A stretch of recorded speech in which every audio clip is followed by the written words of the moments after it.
Hello and welcome to the Dinosaw for week 35, another 7 curious, interesting things I saw last week. So as ever, let's crack on.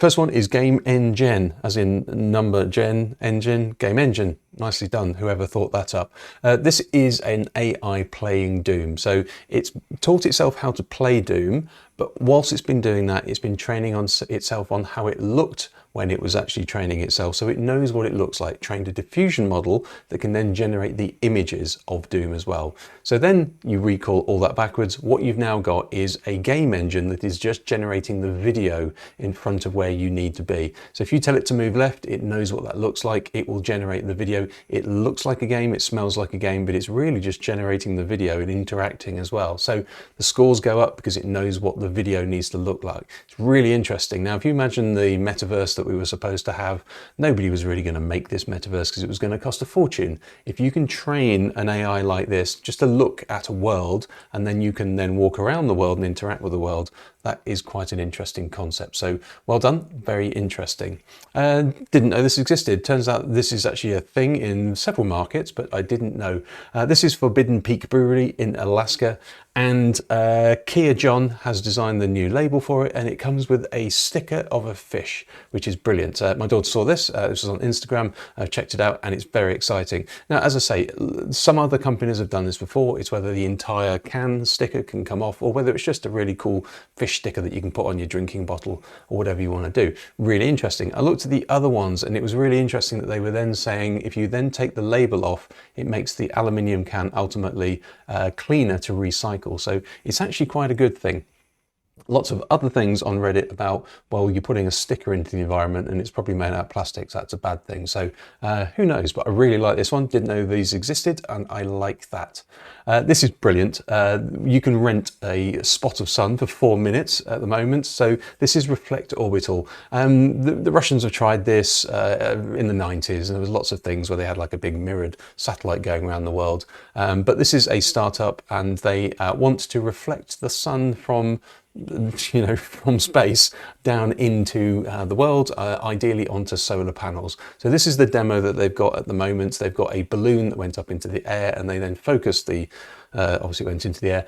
They then focused the beams down onto a solar panel on a lorry to prove that actually you could then direct the sun onto some solar panels. Now, the point of this is if you could get sun during the night, you could then obviously offset the solar power all the way through the day. So there you go, really interesting. And if you go to their website right now, you can essentially sign up for 4 minutes of this demo. So at some point when they do manage to get a satellite in the sky, you can then say, please can I have 4 minutes of sunlight where I live? You have to type in a reason/excuse. There you go, really interesting. Head along to their website now. This might be the future of lighting at night, be good for concerts, but also energy. Could be interesting. The world's largest cargo sailing ship is just about to dock in New York, carrying cognac and champagne. It's a French boat, hence why it's got that sort of cargo. This is its inaugural, this is its maiden voyage, and it's just proving the fact that obviously, we've had sailed boats for quite a while, but container ships are hugely polluting. So this is really quite interesting. It reduces the CO2 by 95%. It's been 2 years in the build, and it's actually out at sea right now. I think it docks on the 3rd of September, I think it is. So anytime soon. So there you go, really interesting. There is another one of these, I think in South Korea, same sort of concept. So it's interesting, this is happening more and more and more. We're seeing sails augmenting the motors that are on these boats anyway, reducing CO2, which is good, like that a lot. Mushrooms in robots is next. Why? Well, because it's more organic than silicon. So if you put, I'm going to say it's fungal mycelia, which is essentially the stuff you get in the ground near mushrooms, you can then have it react to the environment more organically than silicon can do. So for instance, in this demo, they are looking at light. Obviously, plants can react to light, and it basically creates electricity when you shine light on it.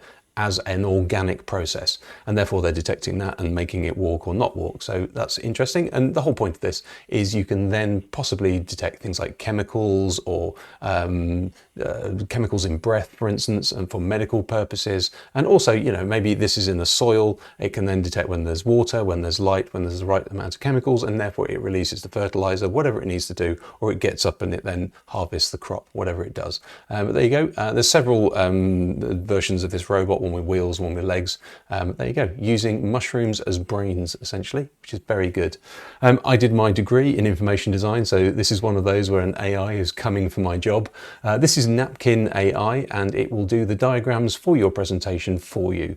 You can either start drawing a presentation diagram and it will figure out the rest for you, or you can then just give it the text and it will then tell you or give you several examples of what it could do. So this is this is me just being a little bit ironic. This was my dissertation, the science of semiotics, and it was all about the Olympic symbol. So this is the introduction paragraph to my dissertation for my degree, and this is the diagrams it thinks I should use. And you can choose one, for instance, and then it gives you different styles, and you can then choose that. And as soon as you've chosen it, it goes, there you go, it's in your document, and you can use that.